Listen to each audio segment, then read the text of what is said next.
This episode is brought to you by Microsoft Azure. Turn your ideas into reality with an Azure free account. Get everything you need to develop apps across cloud and hybrid environments, scale workloads, create cloud-connected mobile experiences, and so much more. Discover what you can create with popular services free for 12 months. Learn more at azure.com. That's AZURE.com. And sign up for a free account to start building in the cloud today. This episode is brought to you by Honda. When you test drive the all-new Prologue EV, there's a lot that can impress you about it. There's the class-leading passenger space, the clean, thoughtful design, and the intuitive technology. But out of everything, what you'll really love most is that it's a Honda. Visit honda.com/EV to see offers. This episode is brought to you by Experian. Are you paying for subscriptions you don't use but can't find the time or energy to cancel them? Experian could cancel unwanted subscriptions for you, saving you an average of $270 per year and plenty of time. Download the Experian app. Results will vary. Not all subscriptions are eligible. Savings are not guaranteed. Paid membership with connected payment account required. Hey guys, and welcome to the Final Whistle exclusively on EPL, where we round up Game Week 2's results and key talking points. And joining me, kind of demoted somewhat, but he's still on the podcast, is Guy Drinkle. Guy, welcome to the show. One weekend and I'm already relegated. It's fantastic. Wait till you hear what my plans are for you next week. Hopefully, Ben. Well, you've already told the listeners. On the bench. On a so crappy new show, and I couldn't be part of it. But you know, you did an excellent job. You and Tadiva absolutely did wonderfully. So game week 2. Let's start with the game that's probably freshest in our mind. Liverpool beating Brentford 2-0. Arne Slot's era at Anfield well and truly underway. It felt like a bit of a second half masterclass yet again. Yeah, it certainly seems to be. It seems to be the way, doesn't it? I think we were much better first half this week than we were. Yes, we started last week, which wasn't hard to do. But no, we definitely upped our game again. Maybe it's obviously fitness levels, or we just needed fresh tactical instructions, because we did seem to be careful with the ball, but at the same time more patient and more deadly with the ball in the second half. But again, that might be Brentford dropping off. But it could be a variety of things. But actually, if we're going to keep improving our first half performance and then play like that in second halves, bring more of it on. Yeah, I actually do agree with you, because in the first half, I thought we started off really well. Liverpool, I shouldn't say we, EPL. Liverpool They know. You know what, I actually thought I'm going to come on this podcast, and the people that don't know, I'm going to act dead mysterious and nobody will know who else support, but I just gave it up within like 3 minutes. We started off really well. I was really impressed with Diaz. I thought he did really well last week as well, but you know, he was really sort of doing the basic things right. I thought his decision making on the finish was absolutely incredible, considering sometimes you see him squander those. Which players kind of really impressed you? I'd probably mention Diaz as well, because I've always been a bit. Not always. The first, obviously, half season he was here, was obviously excellent. Yes. But the form has become less and less consistent as time's gone on, with injuries and personal issues and other stuff, obviously. But he's obviously started this season extremely well, and he looks more. Well, he looks better in front of goal because he scored, which always helps. And got an assist as well. And yes, absolutely. The second one, but you know, that is just more Salah through and through. Yeah, absolutely. I think he's the obvious one to pick out, especially when there was so many question marks about his Liverpool future going into this summer, with Barcelona linked and whether he'd actually fit the Arne Slot football. But the other one I think you'd have to mention is Gravenberch. Now, I'm not going to be one of these ones who comes in and over-sensationalises him, because I've seen people on Twitter saying, oh, he's already man of the match, he's phenomenal. Yeah, I saw the numbers and stats as well on social media as well at the end of the first half. Yeah. Yeah. I thought he was good to a certain point. This is at half-time. But he still looked like a player who's someone playing as a 6 who's not a number 6. And as Liverpool fans, we saw a lot of that for the decade between Mascherano and Fabinho. So we're kind of experts on it. I think second half, he seemed to settle down a bit more. There was obviously, I think there was a lot less defensive work for him to do as well, which is the main issue, because we know he's really good on the ball. But and it's very early, it's 2 games, and it was new position, new career at Liverpool. But if he can develop that side of winning duels and tracking runners, he can definitely be an option there. It's still a position, I think, in terms of the season, I want us to target in terms of the transfer market. But yeah, I think he's a player who, before the summer, you were thinking, does he have a position in the squad? Whereas now you think, yeah, he could. Well, if we don't sign anyone, he will be the starting 6, and if we do sign somebody, he can be a rotation piece in 2 positions in midfield. But he started the season really relatively well. Let's go relatively well, considering how in and out of the side he was last year. I do agree with you, and I guess I'm with you on that one as well. And I kind of will fret a little when the opposition's a little better.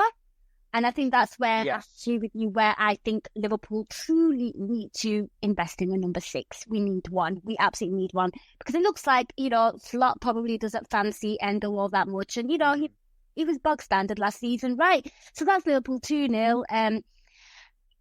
Test against Man United next week for them. Let's move on to the next game. You know what? This one didn't show on TV today. I'm talking about Wolves versus Chelsea. It finished 6-2 to Chelsea. I was watching the score update on this one because, of course, I was watching the other game, the Bournemouth-Newcastle one. And they're not interesting. Back out and I didn't have access to it. So I was watching the scoreline. I mean, Jackson getting a goal within minutes. I don't think he knew what was happening. And then, Wolves pull one back, and then Chelsea go ahead, and then in injury time, Wolves pull it back, and I'm like, oh my God, I'm missing an absolute corker. And then I just think, Madueke with a hat-trick, and Felix as well getting a goal, finishing 6-2. It just felt like in the second half that, Chelsea just went into cruise control and completely dominated, and whatever steam Wolves had, they kind of ran out of it in the second half. Yeah, like we obviously didn't get to see it on TV, and I was having dinner and watching F1 and the other game at the same time, so I was flicking between multiple screens. But yeah, it sounds like it was a fun game, but to go from 2-2 to 6-2 it's a hell of a thing. It's going to be interesting to see, especially because when I saw the lineups, it was like and Nkunku's not been not starting, I should say. Madueke's getting a start out of nowhere. Mudrik's getting a start out of nowhere.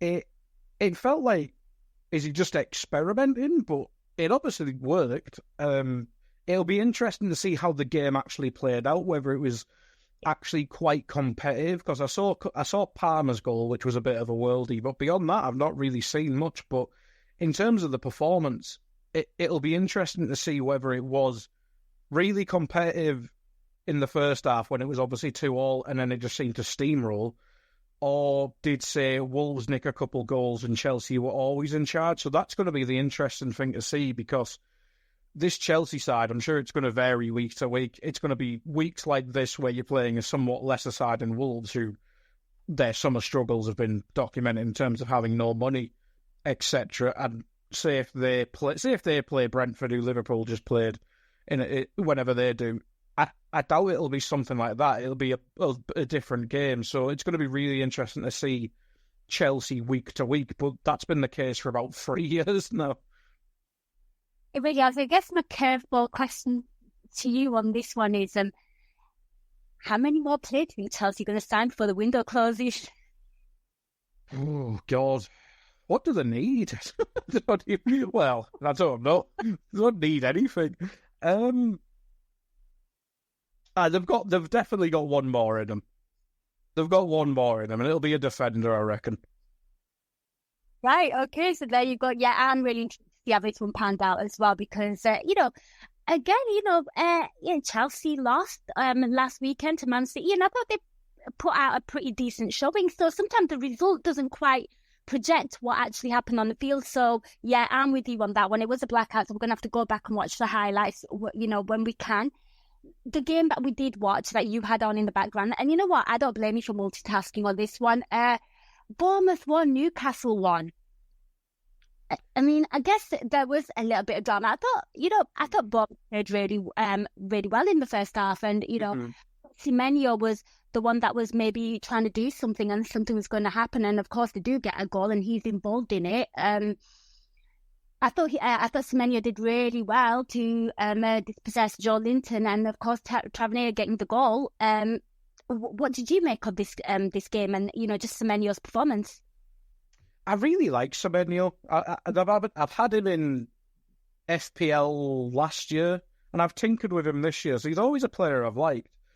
I think I was discussing with Dave on Friday's two-footed. I think he's just a much better player when he's played from the wide areas. But now that the new lad, who obviously started his first game, Eben Ilson, started today, Semenyo on the right, I think it's just one of those players who I think they can build their attack round, and then you've got your options like Tavernier and Clivert, and you can plug and play the other 50 wingers they've got there. But I think if Eben Ilson works out, which I think he looked promising to do without shining, so if you got him and Semenyo as locks and then build around that, I think it's an exciting time for Bournemouth. But in terms of this game, yeah, I thought Bournemouth were definitely the better team. I thought Newcastle upped the game a little bit, and of course, on Harvey Barnes, who put in the cross for Gordon, who scored from the back post. There was some big saves from Neto in that one, but I guess the talking point and everything kind of came to life in injury time, didn't it? And that goal being chalked off offside for Otwera. What did you make of that? Because he scored, and it was like, oh my God, that is a smash and grab again. It's been a bit of a repeat from the early kickoff against Brighton and Man United, and then VAR. The whole debate, did it hit his arm? Did it hit his shoulder? Where do you stand on this one? It felt very cruel for me. With the angles we got shown as viewers, I don't think there was anything conclusive there. It was right on the T-shirt line, which is the crack they're going with nowadays. So unless they've got a different angle, which they haven't shown the public for whatever stupid reason. Which they should. Which exactly, definitely should, especially with that new fancy Twitter account, which doesn't prove anything. The PL Match Centre or whatever it is, where just 10 minutes after the decision tells you what the decision was. Thanks for that.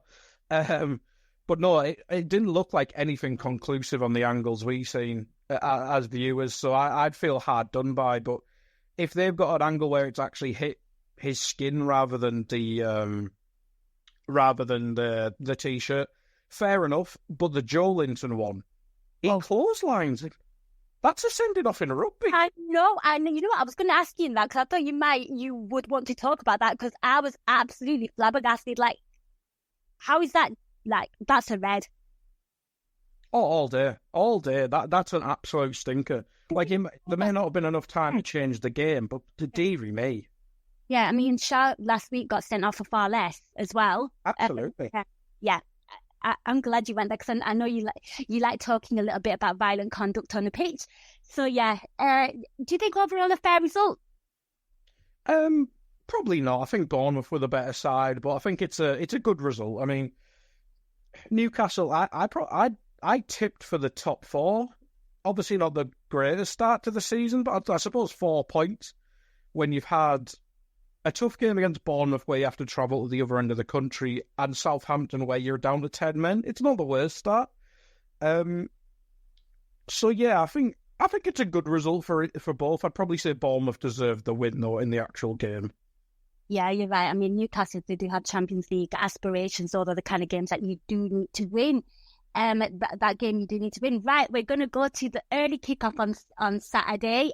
Brighton 2, Manchester United 1. Let's talk about this one, because At BlueNile.com, you can find endless ways to make your moments sparkle. From classic and timeless jewelry gifts to creating the custom engagement ring of her dreams. All at prices you won't find at a traditional jeweler. And right now, you can save up to 40% on fine jewelry and 25% on engagement ring settings during the Blue Nile Anniversary Sale, going on now. Go to BlueNile.com to shop the Blue Nile Anniversary Sale and save up to 40%. That's BlueNile.com. I think defensively United on them 2 goals. And I think you touched on this last week as well, like where you on last week's show, where you said, you don't see any newness from Manchester United. They kind of, fell asleep. And to some point that, I thought a point would have been a fair result for both. And then that, smash and grab at the end, like 3 players on the back post unmarked. De Ligt playing them on side. And the whole 2 offside goals for Manchester United as well. Rashford constantly being offside, which I think probably frustrates a whole load of Man United supporters. And then, Garnacho scored, and I actually thought of the goal. And then that spot where you find out that Xerxes actually need it in, or went in. I mean, oh gosh, a lot going on in that game. I don't want to make like every podcast about Liverpool, but we had that spell from 2010 to like when Klopp came in, and everything apart from this title challenging season, felt awful. And this is what United fans are going through at the minute. Even like the stuff Xerxes on the line, we had a bloody beach ball. That stuff like that is happening to Man United right now, and it's great. But no, in terms of this game, you mentioned it, my comments from last week. It's more of the same. Not much has changed. Like, Brighton are obviously a really good team, a really exciting team. But the way the game unfolded was the exact same as last season, where Man United don't have a midfield. Like, Kobbie Mainoo is going to be an excellent footballer, but he's like, I think he may have just turned 19, and he is your mainstay midfielder when you've got the corpse of Casemiro trying to do the defensive work of 2, because Mainoo's just not ready to do defensive work. Now, he'll run and make big challenges, but that's not what anyone means by defensive work. So, I'm not saying Mainoo's to blame for the game. Mainoo's an excellent player. But you can't have structure when you're building around 18, 19-year-olds. Like, that doesn't mean they can't have minutes, but they need to develop steadily. You can't just put all of them in the deep end, because you've got Garnacho, who should be starting for them up front. But he was like a saviour figure last year, and maybe even the year before. But they need midfield. They need Ugarte, who should partner Casemiro, which might sound weird, but you need to give Mainoo a rest. But defensively, you mentioned it. De Ligt played them on side, but you're playing Harry Maguire in 2024. He's at fault for the first goal, or partly at fault for the first goal. So Martinez wasn't great either, I don't think. I thought he was bad for the first goal as well. Nothing's going to change if you don't actually play the personnel you've bought. You've bought De Ligt for relatively big money. I don't care if he's relatively new and not had pre-season. You know Harry Maguire doesn't fit the way you want to play, which you've been trying to instill in this club for 3 years. Yeah. You need to play the players. Look at other teams. Look how they're playing. Herzler. There's an identity there already. You can see the differences to a Roberto De Zerbi team already. He's a 29-year-old coach playing. I know Brighton have spent a lot of money, and there's been a lot of turnover there, but he's a relatively inexperienced coach compared to someone like Ten Hag, and he's already instilled more of his ideas than he has. It's absolutely baffling. I think Fernandez sub was really, really big. Yeah. Well, oh, God, oh my gosh. He's one of them players I don't think Man United, bar an injury, should ever substitute. Do you remember the cup game where they knocked us out the FA Cup, and he literally had no legs left and he was just playing as the number 6? Yeah. He was still running the game for them, and that was last year against Liverpool. He should never be taken off. Like, you could probably, in previous seasons, put Rashford in that category, but he's obviously fallen off a cliff. But Bruno should play every living minute unless you're 3-0 up or 2-0 up. But you can't take him. He's your best player by like a very big distance.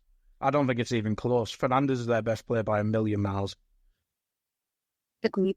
agree with you completely. Right, so that's Man United. Just got a small task of hosting Liverpool next week. Up next, let's talk about Aston Villa Arsenal. Arsenal beating the Lurgy, beating them 2-0.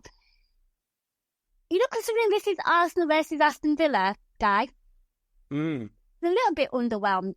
I can't lie. Yeah, unfortunately, I was having a social life, so I couldn't actually watch the full game. But going off the highlights, it looked, I don't know, almost like, remember the big games in mid-2000s where it was a bit tense and stodgy? It almost felt a bit like that, but at the same time, Villa should have... Yeah, Watkins especially should definitely have been 1-0, maybe 2-0. Well, Raya made a good save, but at the same time, I think Watkins should have scored that as well. Yes, yeah. But he definitely should have scored the open goal one. So yeah, Villa should have definitely been 1-0 up in the first half, if I remember correctly. But it's a good sign for Arsenal that they can win a big game against seemingly their bogey team from last year without playing extremely well. Again, only going off the highlights from Match of the Day. I think there's Bob Tossard coming on as well, for Martinelli, and I think that kind of changed the complexion of the game. Obviously, he scored the goal and was involved in Partey's goal as well. And, Arteta will be getting a lot of praise and, will be loading up a lot of hype with that one. I think Trossard should be starting now. I think Martinelli, he probably needed a really excellent start to the season, and he just hasn't. Like, he's been fine in the bits and bobs I've seen from Arsenal's game, but Trossard overtook him last year, and you'd probably say that's the most upgradable spot on the pitch now. Because I think Havertz does a job as the false nine nowadays. If they want more goals, I think they're going to have to look to upgrade Martinelli, which is a shame considering how exciting he was a few seasons ago. Yeah. Yeah, I feel like he's just kind of fallen off a little. I'd actually give him a message by as he signed Trossard as well. So I do agree with you on that one. Okay, so we spoke about that one now. Let's move on to Tottenham 4, Everton 0. I mean, no Solanke for this one, as Ange told us. And I thought Spurs came out swinging, considering, obviously, I'd call it a disappointing draw against newly promoted Leicester, considering, again, they've got high Absolutely. So they come out, the response was absolutely strong by Spurs. What did you make of this one? Son getting a couple of goals, Pickford, Howler, pretty much standard. I mean, I'm actually very worried about Everton at this point. They've conceded so many goals. And I know, obviously, Brandt White isn't, in the mix, and he wasn't there. I don't buy the Liverpool links. Oh, God, no. They will go under before the sell as a player. Yeah. Okay. So, yeah, they were probably missing their best defender, but, they're conceding far too many goals. Yeah, and the thing, you look at Spurs' side, and it's chock full of talent. Obviously, Odegaard, I think that's how you pronounce his name, kind of coming out of the blue. And I only remembered the signing because he was in the starting 11. But they were only playing one midfielder. And you'd think, all right, if Everton can defend well, there'll probably be opportunities to counter-attack. Maybe a direct balls to Calvert-Lewin will have some joy. There was no joy in that game for Everton. Spurs were electric, but at the same time, like, they deserve to win and deserve to win comfortably. But Pickford had a nightmare. Like, not just the one where he got caught on the ball, but he should have saved the near post one, which I think was Son. And I think he could have saved another one if I remember correctly. But when Pickford has a nightmare, I just think Everton, it's hard for any team to deal with a goalkeeper having a bad game, obviously. But I think Pickford making consistent saves is just so important to Everton, because I think they do allow a lot of shots. It's just when they don't have your Branthwaite and the midfield isn't working, they allow high-end shots. When it is working, they just allow crap shots from distance, really. But it was just a nightmare day for Everton. I don't think there's any... Like, even last week when they got battered by Brighton, they'd be like, oh, they may have got a penalty. Whereas in this one, it was just start to finish, just outclassed. And you said you worried about them. I think if you've got a neutral hat on, everyone's been worried about Everton for years now. They'll probably finish 13th with like 45 odd points. But if it doesn't improve, the ownership situation's dragging on for another window. The playing staff's getting stodgier. They lost out. I know Onana wasn't massively liked at Everton, but he was a really good player. He may have not been used the best, but they've lost that and not replaced him. They've still not addressed the striking situation. So circling the drain, I know they've not really circled the drain, apart from the Lampard year. We've seen that with other clubs, you circle the drain for so long, you eventually go down. No, is that wishful thinking, Guy Drinkle? I genuinely don't think they will. No, I don't. The team's worse. I think, and to be fair, and we have to be realistic, Brighton and Spurs are two very tough teams, but to see that many goals is, absolutely. Yeah, they need to, come back, and I've no doubt that they will. Right, we're going to move on to the champions. Man City 4, Ipswich 1. Smodic getting the goal for Ipswich, and probably not the easiest thing to do. I mean, they started off really well against us. I thought it was a well-worked goal, by the way, as well. You'd expect it to be a scruffy goal. I thought, they found some space between the defenders. The player put it through for Smodic. I thought his composure was really good. Just put it past Edison, beat him to it. And then, you know what's going to happen. You know the script. Haaland hat-trick incoming. Is KDB gets on the scoring as well. Gundogan makes his appearance again for Man City. It panned out exactly how I expected. I mean, Man City just responded within minutes. So, well, I was watching another game and doing work at the same time, so I didn't have Flash Score open to keep up with the scores. But I was flicking through my WhatsApp and Ipswich are winning. I'm like, all right. Then I went on to Flash Score as soon as he said it, and then it was 1-1. I'm like, well, that's over. That's gonna go. Yeah, but I mean, when you watch the actual goals, a daft penalty to give away, maybe a bit soft, but at the same time, it's daft defending. Your goalkeeper's stupid on the ball, and that's the same keeper who was doing stupid stuff for Burnley towards the end of last season. It's like, you're playing Man City. Why are you messing about on the ball? It's just daft. I know there's a way of playing, but you're Ipswich against Man City. Don't mess about on the ball. It's really daft. But no, I think as soon as it went to 1-1, 1-0, a sneaky goal against City can happen because City play a high line and can get caught out. It was a really good goal by Smodic, as you said.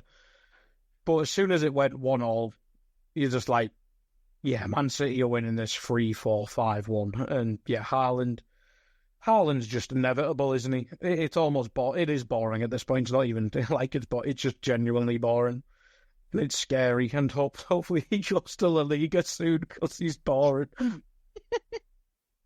I know, I think people just call him just a robot, and just behaves like that. I mean, for his hat-trick, the turn and shoot, it felt like he had all the time in the world to turn. Literally, it just baffles me, absolutely baffles me.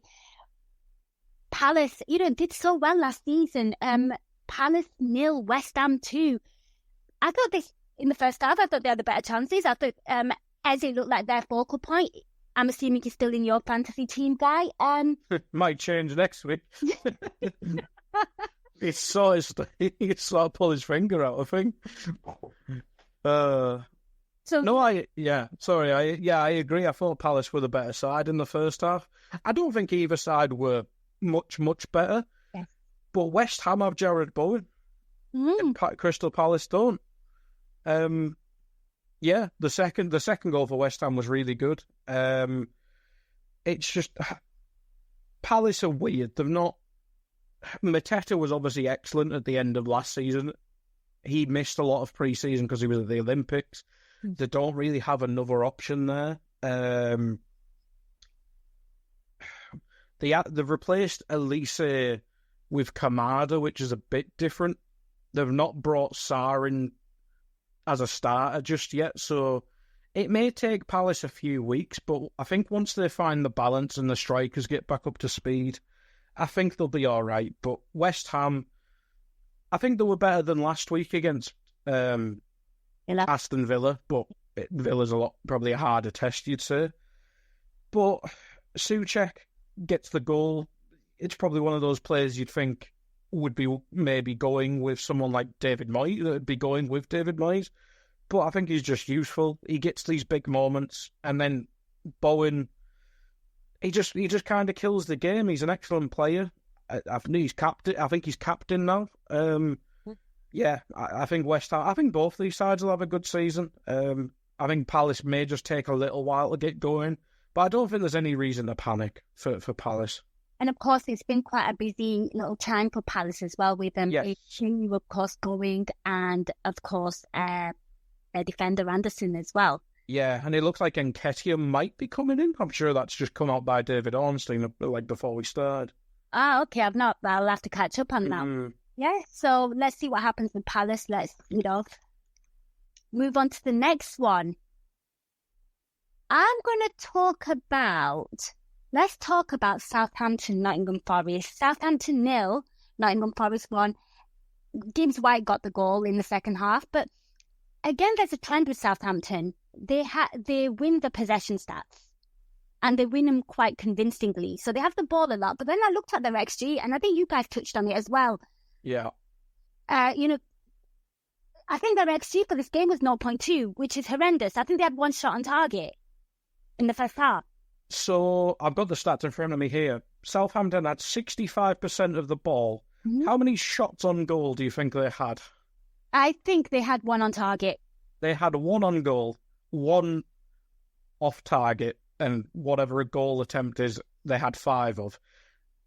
They had an XG of 0.26, whereas Forest had 23 goal attempts, 8 on goal, 8 off goal, and 2.4 XG with 35% of the ball. Yeah. Southampton are just doing a Burnley cover band here. Oh, Brendan Rodgers winning the possession stats. Possession kills games. Yeah, it does. It actually does. I think they definitely need a striker. Need some. Yeah, it's a weird one, isn't it? I think it's weird. They've signed Sheffield United's front line from last season. I don't care if they had Messi up front. They don't decide the relegated team's attack. I like Cameron Archer. I think he's probably more of a championship player at the minute. Brereton Diaz had a decent loan spell at Sheffield United, but again, I know all these sides now are just signing young players. But Chris Wood's up front for Forest. You know what you're getting from Chris Wood? Yeah. There's probably less and less of those types of strikers in the Premier League. Mm-hmm. Back in the day, you could sign a Shane Long. He's a proper 90s footballer for me. Yes. Yeah, absolutely. He's just dependable. Mm. And I don't see any dependability in the Southampton squad in any position, which is the issue. I think one week we may see them win 4-0 against another struggling team. But then you'll have a game like this where Forest will give up all the ball, but they'll just be the better team because they've got Premier League players.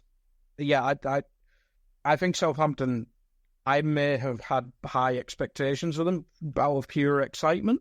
Mm. But the way they've started the season, 10-men Newcastle and a Forest team many people are expecting to be in that relegation scrap, to not come out with a point is very disappointing. It is indeed. But, I guess the saving grace is early on. Let's teams can find their rhythm and whatnot. The last game, I think, Guy Drinkle, Fulham 2, Leicester 1. Smith Rowe, their record signing, opening the scoring, which is pretty decent, and Iwobi as well in the second half. Mm-hmm. I guess Fairs got the equaliser back for Leicester, but there was almost some VAR controversy with Vardy potentially obstructing the goalkeeper's vision and being offside. But luckily, that was all fine. But I think where Fulham really struggled against Man United was the lack of that cutting edge. And in this game, they got chances and they put them behind, at the back of the net is what you want.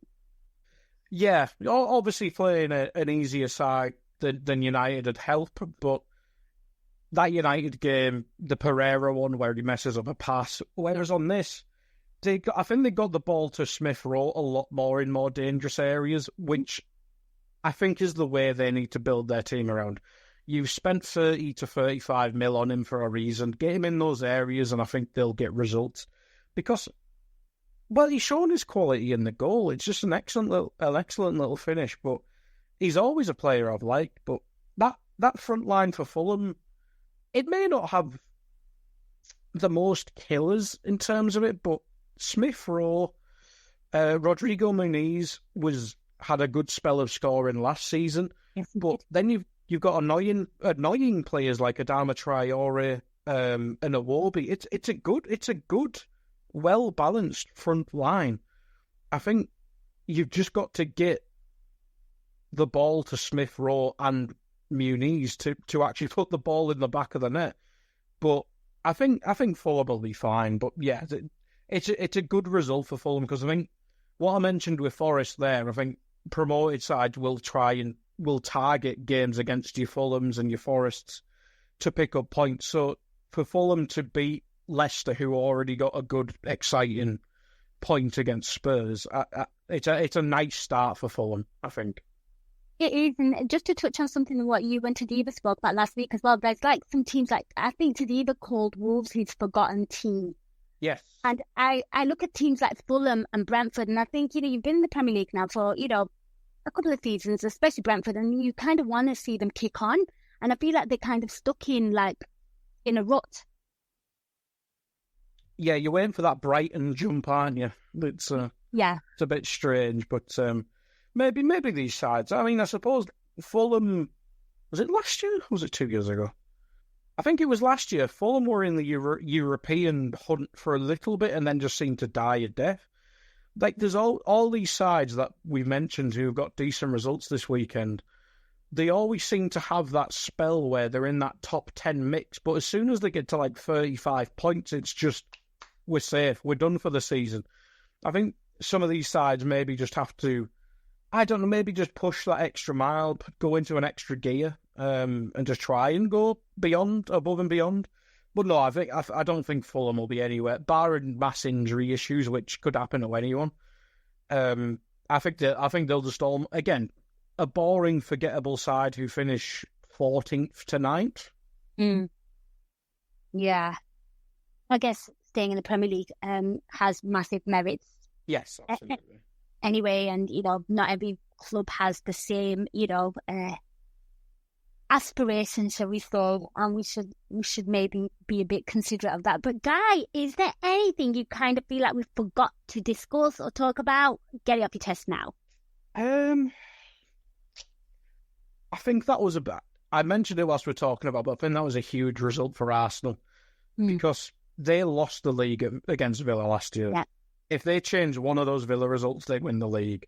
So to get it, maybe it was early in the season, which could help them, or could have helped them to get that result so early on and expel some sort of demon.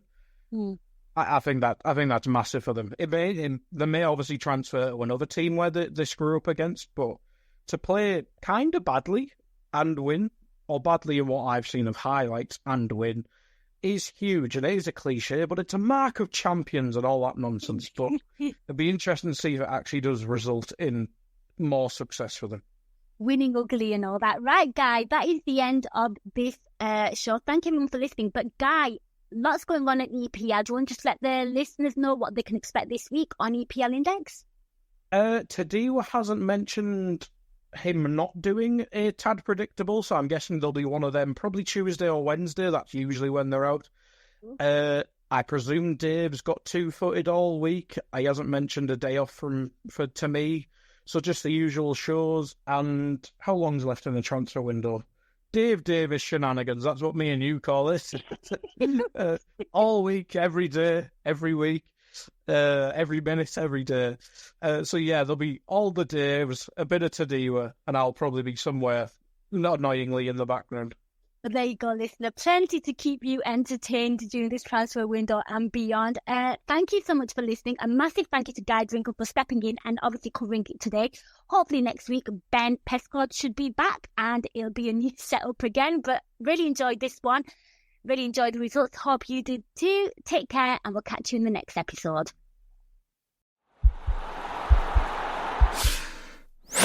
This podcast is part of the Sports Social Podcast Network.